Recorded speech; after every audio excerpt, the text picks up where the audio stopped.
Hey, what's up, my YouTube fam? I'm back. This is Larry with the best credit repair channel. Today, we're going to talk about some strategies on how to get some charge-offs removed or what you should do when you have charge-offs. We're going to be talking about all the different, why you may want to go this route, why. We're going to talk about everything. But first, we're going to have a little conversation, right? But let me say this. I want to say thank you for all my new subscribers. Thank you for hanging out with me. Thank you for coming and subscribing to the channel. I appreciate you. My goal is to bring you real information. For me, it's all about giving y'all the information that y'all need so y'all can legitimately improve your credit report. Make a solid credit report, right? And that's all I'm here to give you real and the things I'm telling y'all, I'm gonna back it up. See, because you got a lot of people out here. We're gonna talk about this selling y'all wolf tickets, selling y'all these $2,000 packages and $1,500 packages on stuff that just manipulating y'all. So I'm gonna tell you, I get all these people. We're gonna talk about this, but I'm gonna nip this in the bud. To all these people on there want to come at me with this consumer law, I tell all of y'all, you can't even sue somebody under credit under consumer law. And if you can find a court case, present it to me. Put it in the comments. Tell me what court case they use against a credit report or a creditor reporting on your credit report, right? Because a lot of them just selling y'all wolf tickets and they got y'all biting, right? And making y'all think that that stuff is going to work. But if you want to believe that, I'm telling you, they selling y'all land that ain't they land. And they making money off of you. But for all y'all consumer law people that say, oh, he wrong, he don't know what he talking about, he da-da-da-da-da-da, and they reading all them, you bring me a court case. Because that's what it's all about here in the United States of America. That's the only thing you're going to make somebody do something is through court. People going to lie, they going to cheat, they going to manipulate, they going to deceive you, they going to fraud you, they going to do all of that. The only way you can make them jokers give your money back is eventually is to take them to court and to prove that what they doing is wrong. So if there's some stuff that you can say under some consumer law that was used in a court case against a creditor, that because honestly, that's why they made the Fair Credit Reporting Act. That's what the law is. It's specifically for your credit. All your stuff is reporting. Metro 2 is kind of a guideline. You can't sue under Metro 2, but it's just a guideline to say how creditors are supposed to report. There's not even a law that says a creditor must report. They don't have to. That ain't even a law that they have to. But if they are reporting, they have to report accurate information. That's your leverage. Accurate information. Some people, because they selling y'all just want to get out of it. Y'all just want to, man, I'm not paying these jokers nothing. I'm going to find something to get it. It may work sometime, but the reality, that is not a system that is going to give you 80 to 90% foolproof. But if you want to believe that, you can keep spending your money, letting them jokers, because for me, that's money you could be getting stuff fixed on your credit report so you can move it forward. You paying all these jokers all this money, and then your credit ain't moving forward, and they out there paying their credit cards, keeping their utilization at 10%, right? Because it's all about knowledge. That's why when they come at me telling me that stuff, I shoot them all down. Show me a court case. Well, I'll send you some information. Well, okay, send me the information. I ain't get none. They still ain't got no information on it, right? Proof is in the pudding. The proof is in the pudding. So they can come on and say he don't know what he's talking about. I know what I'm talking about. So I'm going to tell y'all something. What I tell you about 1099-Cs, there's no law that says they have to remove an account if you get issued a 1099-C. There are courts that have ruled differently, so there's not a law that says it has to be done. But there's a strategy that you can use to try to persuade a creditor to say, hey, listen, we've settled this account. You have received the tax credit.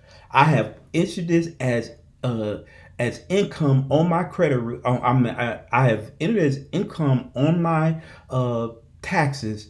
It's just unfair. Could you just please remove this? Some creditors will probably do it. I had a Capital One account. I said this in a number of videos. I had a Dodge Charger, blew the engine. Eventually, they settled for $27.50. They sent me a 1099-C, and that was it. And it came off. But that doesn't mean it happens to every single person. And I'm not going to tell you that. I'm not going to tell nobody that who calls me, who works with me, who hires me to help them. I'm not going to tell them that. I'm just saying, hey, there's strategies and we can try these strategies. At that point, you got to make a decision. If you felt like it's unfair, then you got to make a decision. Do you want to take them to court? Do you not? And want to fight this in court? Right? So I'm going to give you a court case and tell you what the courts say. Right? This is what the courts say. So another thing I'm gonna stop before I read this, quit letting people tell you that it's income, because you tell me on your credit report that has anything to do with income, because that's just people selling y'all wolf ticket. It's nothing. Show me. I don't care who show me where it is income reporting on your credit report. Because only thing that adds is interest on any loan or anything that's on your credit report that would increase something. Income is an increase of something. So how can you be saying income doesn't report on my credit report? Y'all letting these people wolf ticket y'all. Where is it on your credit report that says there's income? I mean, can somebody? I mean, maybe I don't know. Maybe I'm the blind one here. But show me when you look at your credit report where it says any of that stuff indicates any type of income. Those are the wolf tickets they selling y'all. But if y'all don't want to listen, you ain't gotta listen to me. You can go ahead. I'm gonna read something to you, but y'all can keep paying them jokers $2,500. $1,500, $1,000, all that other stuff. I do this not because this don't pay no bills. I have a full-time job. I'm retired military, and I'm looking at other investments like starting a franchise. It's one of my goals. It's one things I'm working on, getting all my stuff together. This is to help you because I've been where y'all been, right? And I get tired. I've had people. I've paid Lexington law firm, scammed me. I've done with all that stuff, people lying. That's why I don't even do it. I don't, even now, I don't even listen to half these people on YouTube to talk about it, because most of them, they just repeat what everybody else says. They're going to throw a little fancy thumbnail up on there. They're going to make it look all pretty, to get your attention. And then they're going to sell you some wolf tickets and get y'all to buy that bogus stuff and then charge you a bunch of money for ridiculous. But that's just my rant today, because I get people calling me that legitimately want to improve their credit because they're in a situation they want to improve their life. And then there's people out here that take that advantage of these people who are really trying to do something and then lying to them that all this stuff can happen just by doing things. I had somebody email telling me one letter can solve a problem. Really? I mean, who you think you're talking to? That's not how the system is made. The credit bureau is not. Credit bureaus is a private organization. If you ever do research on them, right? They're in 30-something countries all across the world. They're billion-dollar companies selling our information. They don't really care about no $1,000 fine. But that's why you got to take these jokers and push the limit. If they not reporting stuff accurate, don't waste your time with them. Go down to the courthouse, probably cost you $30, $40, $50, and start a court case against them. You just need to make sure your ducks in a row. Don't use, if you go look at your credit report, pull your credit report from either the annual credit report or TransUnion, Experian, Equifax. When you first start working on your credit, that's what you need to look at. Now, I'm even an affiliate. I'm keeping it real. I'm an affiliate of Identity IQ. But sometimes I don't like using Identity IQ, especially when I first start working with a client, because of the information sometimes is not always accurate. That's just keeping it real. But after we start working on, I can start viewing their stuff and see what comes off, what kind of changes, all that other type of stuff. And I try to use that as a gauge and continue to try to help them move their credit forward. But I'm just telling y'all letting all these people sell y'all stuff, and that to me, I'll be blown away on some of the stories I hear. People charging people a whole bunch of money to get stuff done. And I'm not saying they're not good credit repair people out there. That's not what I'm saying. There are some really good ones that's going to break it down and be honest with you. But there's a whole lot of people out there selling y'all wolf tickets, right? All they care about is getting that 44,000 views on the thing, getting y'all believing that that system is going to work, and then telling you about all bunch of other stuff. I just be shaking my head because I know better. I know better. It sounds good. It sounds good when somebody tell you they can't report a charge off because charge off is income, and then they try to read something out of the U.S. code and try to apply that to the Fair Credit Reporting Act to say that you're going to get this removed when there's nothing on your credit report that says that. Look up every single one of y'all that watch this video. You get on there and look up a court case that says 1099-C and income, and I'm gonna read something to you right now, right? You're not going to find it. So if you can't find it on there, how's somebody going to tell you what's illegal? It ain't even been the court. Or the courts that threw it out and say that don't work. And then go talk to a consumer lawyer. They're the ones that got to go on the court if they like the court system or not. Is this the system that we got? Nobody don't like it. We don't like the criminal court system. There's a whole bunch of shit, but that's what we got. We got to deal with it. We got to know how to play the game to win the game. So that was my turn. Let me read something to you. This is a court case.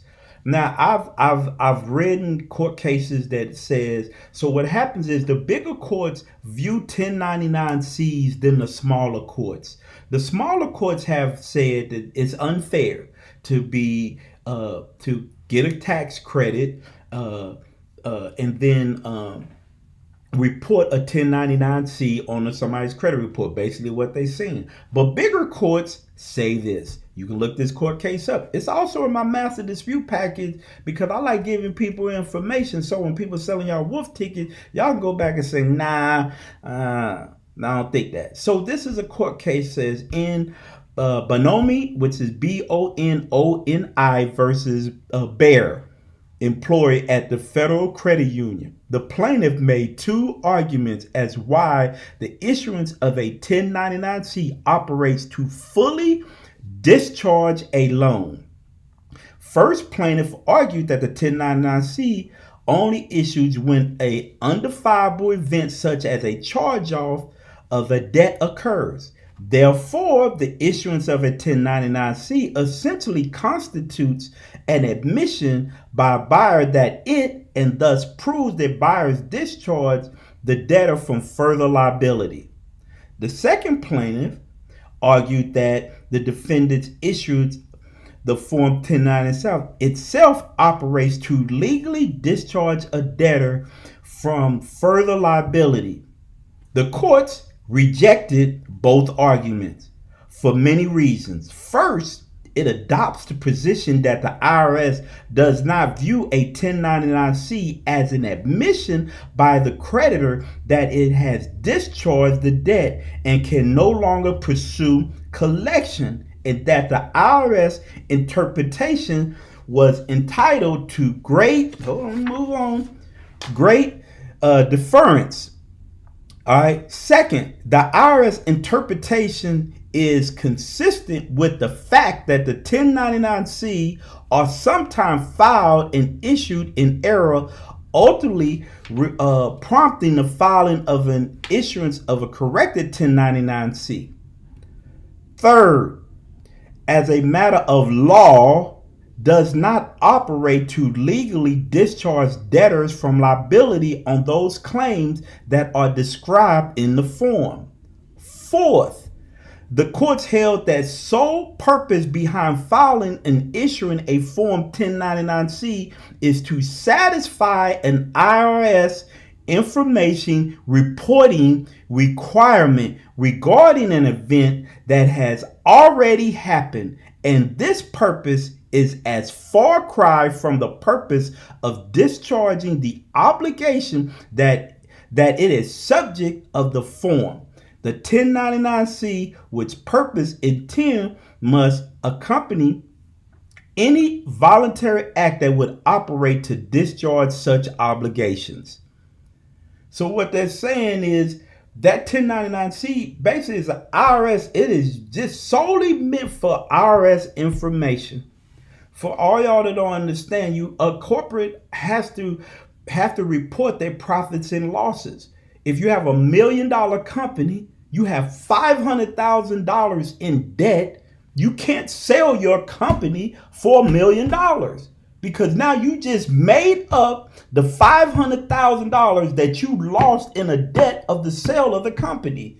So the value of that company is always calculated in some of what the debt is owed by the company. It could be some other variance, but that's just breaking it down.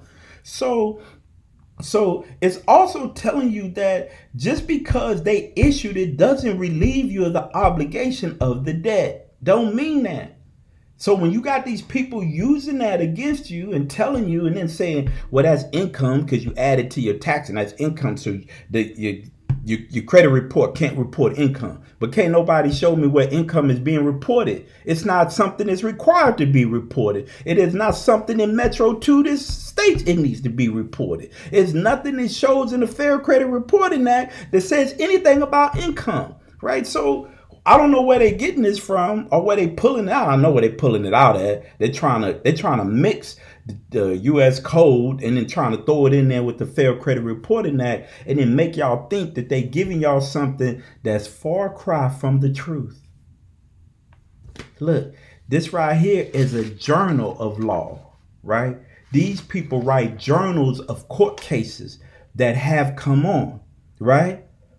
So there's many reasons why. Now, since we got that out the way, right? We talked about now, even though you understand this, charge-offs, again, most damaging thing they can have on your credit rate, in my opinion, is more damaging than a bankruptcy. Because simply when a bankruptcy, yeah, damage, but you have an ability to start improving your credit. I'm telling you from a first-hand experience. I filed bankruptcy in the day at a Chapter 13. The day I left that court, they signed it that it was good. I got into my payment agreement. I started working on my credit. I don't care what it was. If you gave me credit and they reported, I mean, my first account was a Fingerhut account. And I think I got me a First Premier card. I got me a Secure card. And then about a month later that, I found somebody that would give me into a loan. Yes, it was 18% on that car loan, but I knew they were going to report on it every day. So I just needed to start there's a change in my behavior, and I just wanted to put good, clean stuff on my credit report. Made extra payments on there to help reduce the interest I'm going to pay back on it, because if I make extra payments on the principal, withdraw that, they can't charge me as much interest because the balance is going down. So I did that. I started putting other stuff. As that bankruptcy got older, I was allowed to put better and better stuff on my credit report and continue to grow it, right? Till today, it's a whole different story. Now, in the video, I got probably about 20-something credit cards, right? So I probably got maybe over $100,000 in personal credit. My wife probably got about $40,000 in personal credit, right? And we're still working on other things. And I'm doing that because I want to buy into a franchise and I'm working on my liquidity part, right? So there's so much more you need to understand about this. So you ask me, you get a charge off. First thing you need to do is you need to look at your charge off. If it's a charge off that is under $600, you're not going to receive a 1099-C. They're not going to give you one. They're not going to issue you one, right? Because it falls underneath that. So what you should do, you need to look at that and say, okay, I got this charge off. It's $300. What should I do? First thing you do, I'm going to tell you, first thing that I'm going to do is I'm going to probably settle that debt. Hey, how much it costs to get me to settle that debt? Why I'm going to do that? Because I want them to stop reporting on it right now. And it's easier to try to get a charge off removed for inaccuracies when there's no balance than when there's a balance, right? Because now you can look at the inaccuracies. Plus, they may create another inaccuracy, because once you pay it off, they can no longer report. So you paid it off in June and then they reported in July as a charge off. You got them. That's inaccurate reporting. Probably can sue them for that. Maybe get some of your money back. Or maybe you get it deleted because they reported inaccurate information. Right? So, but the main thing is you got it cleared. It is no longer past due. Yes, it's a derogatory account, but you also don't have any balance. So for people that don't know, your debt to income does affect your credit score. That's why sometimes when you don't get credit, they say that you're carrying too much debt, or your utilization is too high, or whatever. It's telling you that your debt. So this will relieve some of your debt to income ratio. If you have 3 charge off, 10,000, 10,000, that's 30,000. Say you settle each one of them for 3,000, right? Even though you only paid $9,000 to clear them, you just cleared $30,000 of debt off your credit report. I'm a numbers guy. So I'm telling you the numbers. So the first thing I'm going to do, especially if it's up under 600, I'm going to say, let me settle these accounts, get these from reporting, because it's going to improve your score for one. Because first of all, it's no longer delinquent. The past due balance is gone. 0. The balance is gone. 0, right? And they're going to stop reporting on it. So it's going to help you. Don't let nobody tell you that don't understand FICO that's not going to help your score. I prove it over and over again. They're bald faced telling the story.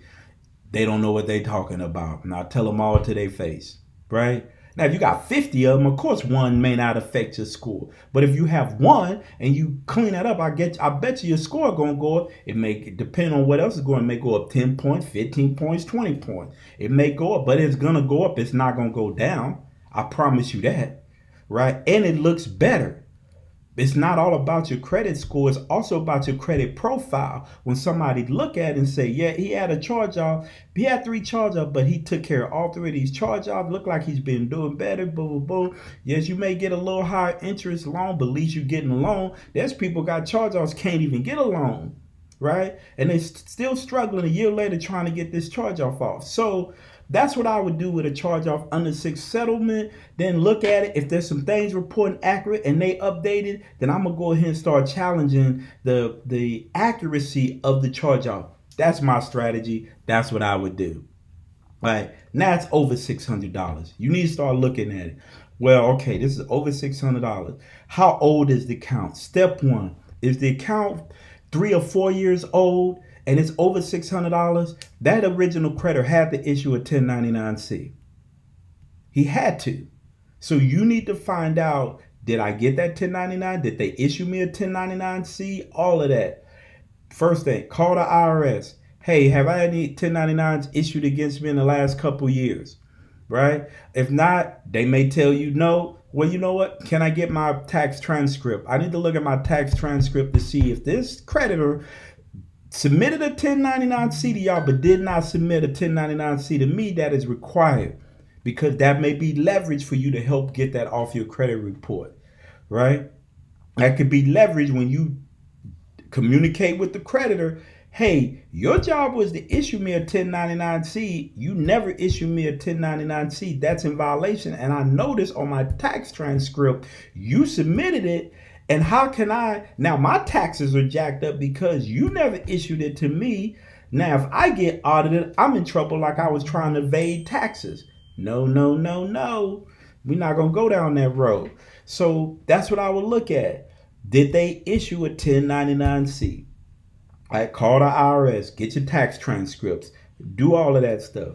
Okay, next thing, you need to look at it and say, okay, I did get a 1099-C from them, right?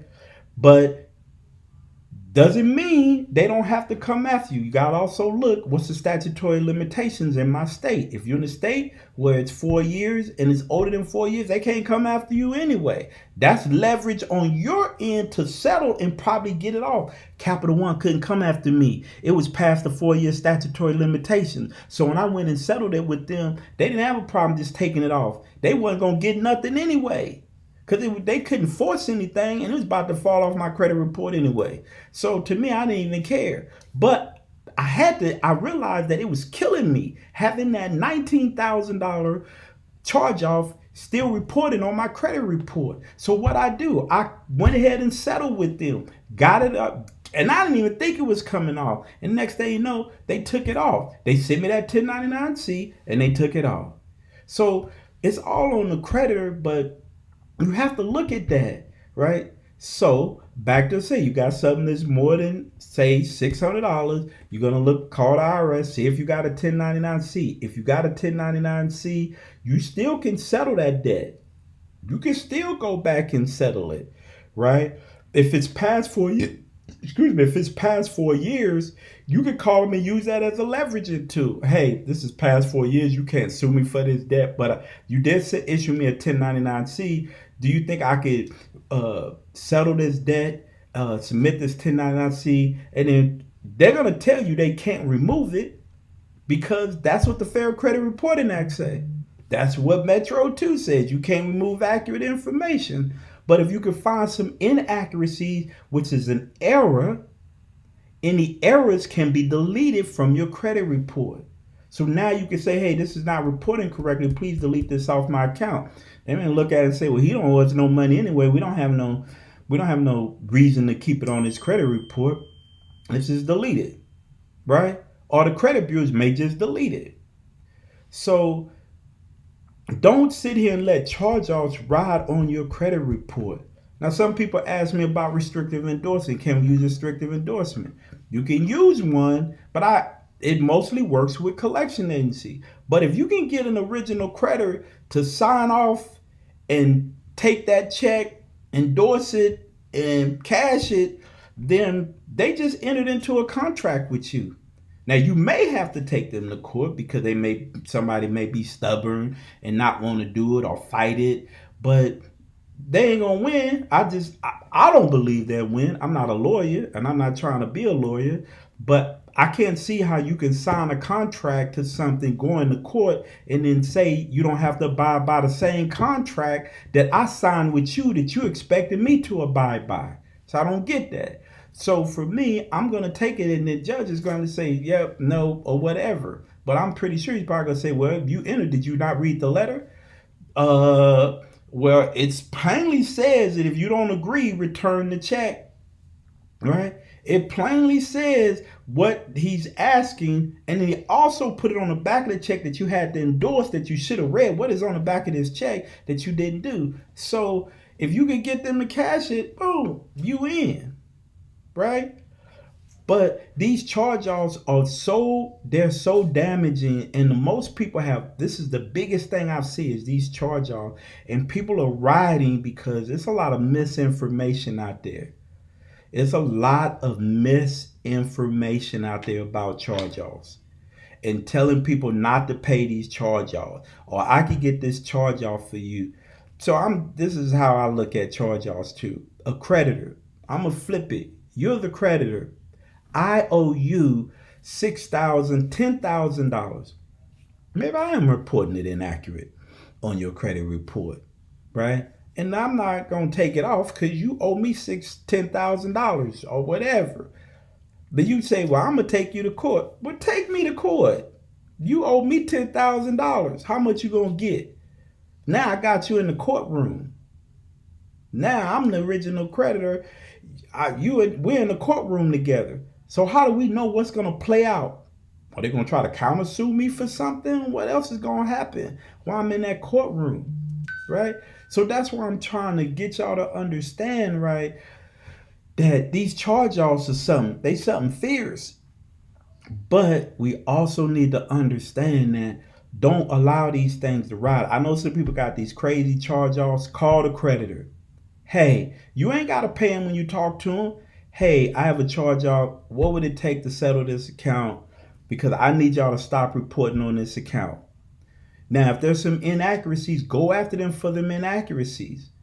But you're going to hear some people say, well, just take them to court. Okay, but you owe them $10,000. How much are you going to get for inaccurate? Is it $1,000 per case? You owe $10,000. So they subtract $1,000 from the $10,000 that you owe, right? They may go back and Maybe say they deleted it, then they resubmit it. I mean, I'm just saying, don't don't play games with your charge-offs. Come up with a game plan. Step one, we're gonna cover this again because I know I go. Step one, how much does it cost? If it's under $600, if it was me, you're asking me, I'm gonna settle. So I want them to stop reporting on my charge-off. Now I'm gonna look at this charge-off to see when they report in next month, are they gonna report it right? If they report it wrong by reporting it as a charge-off and report on it again, that's an inaccuracy. If there's some things missing, that is, if the payment history is incomplete or there's a bunch of information missing, I'm gonna dispute that and I'm gonna try to get it off. But I know I don't owe them anything. We settled this account. We're done. Right, so that's what I'm gonna do. Anything over $600, I'm gonna be asking, did you send me a 1099-C? I have letters in my package that say, did you send me a 1099-C? I'm requesting a 1099-C. I'm trying to battle with you to get a 1099. Did you issue me a 1099-C? I'm gonna call the IRS. I'm gonna verify with the IRS. I'm gonna be in a battle with you on your requirement was to send me a 1099-C. Right. So I know after 3 years you probably filed it on your taxes, but I could be wrong. Maybe they do it in 4 years. But at some point, if you haven't paid that charge off and that charge off is over $600, they was gonna have to issue a 1099-C to receive a credit for it. They're not just gonna be writing off losses and not receiving credits for it. So there's a 1099-C out there, or they must haven't filed it yet. But the question is getting down to the root of the problem, right? So those are some of the things I would suggest you do for 1099-C. Look for inaccuracies, but it's hard. And this is just in my experience. It may be some other people that see something different. I haven't seen charge-offs get removed when they're reported inaccurate and they have a balance, just because you have a 1099-C. I haven't seen a charge off that may have maybe one or two inaccuracies that you dispute that come off. I haven't seen it. I'm not saying it ain't been done, but I haven't seen it, right? And I'm pretty sure the percentage is not no 80%. If it is happening, it's probably less, 20% or less. This happened. Maybe just the credit bureau because they could just press a button and delete it. But I put money, it ain't no 70% of this happening. If you got some inaccuracies and you sitting there just wiping people's debt off the credit report, I don't see it happen at that rate. But if you could show me some numbers, I don't want nobody telling me it is. Show me some numbers and then I'll believe it. Because numbers tell the truth. I'm a numbers guy. If you can't show me that, then you really talking in one ear and it's going out the other ear. So you can try a restrictive endorsement strategy, but there's no guarantee the creditor may send it back to you. It's really meant for collection agencies, right? If you have a collection account, $600, and you pay them $150, and they fall for the okie doke, and you get it, you just got out of it for $150 and get it deleted off your account. So understand these charge-off accounts, right? Understand what you need to do. Understand, I know I've been kind of ranting because it's just a little irritating, people giving out all this information out here, and then on top of that, don't really tell you the information. They kind of lure you in, like they just go out there fishing for you. I'm gonna catch me a fish out there. I'm gonna throw a little worm out there wiggling. Somebody gonna catch. Oop, I got me one, and they feed you a bunch of stuff, and that stuff is not even real, right? It don't help in real life. It maybe sound good, but it don't help in real life. But if you have any questions, I know I kind of was all over the place too on this video. But if you have any questions about charge-offs, people call me, email me. I'll break it down to you. If you're interested in my master dispute package, shoot me an email. I'm adding some new stuff about debt validation in there because there's some new changes. So I want to put down what all the new changes are so you have it readily. So when you're doing your your affidavits or your validations letters, that you know exactly what to request and what they are required to send you, because there's been some changes through the Consumer Financial Protection Bureau, and I want you to know what those changes are.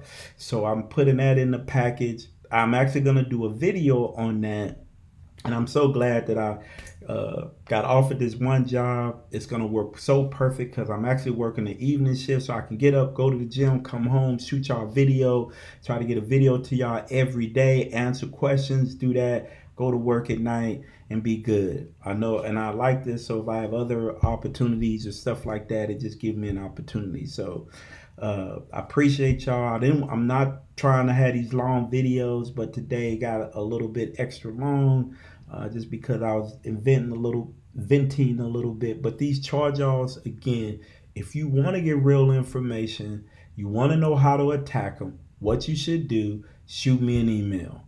Shoot me an email. It's in the description. And then most people that shoot me an email, I give them my number, and then we can have a conversation, and I'll break everything down to you, right? On what you should do, how you should challenge it. If you want a free credit analysis, I will give you a free credit analysis and go over your credit report with you and explain to you what I would do if I was in your shoes, right? How I would attack those type of things. So if you want this journal, because you want to read up on all these different court cases, shoot me an email. But it's in my master dispute package. So if you have any questions about it, so you can understand, when people telling you stuff, you can get the real deal and understand, so you're not getting the okie doke. It is what it is. But power is in the pudding. I always tell people, look up court cases. Sometimes when I do, I'm going to reach out to a consumer lawyer and I'm going to ask, have you ever ran across this situation? If you did, how would you approach it? Right? They got good lawyers out here on YouTube that all they do is fight debt collectors and stuff like that. But listen, information is power. If you don't have the information, you're powerless. So that's my word of the day. And I'm out. So if you got any questions, shoot me an email. I appreciate y'all. Hey, and I didn't say like, subscribe, and share to the channel, man. I'll be slipping on that. But I'm going to put some notices up there for y'all. Like, subscribe, and share. And I'm out.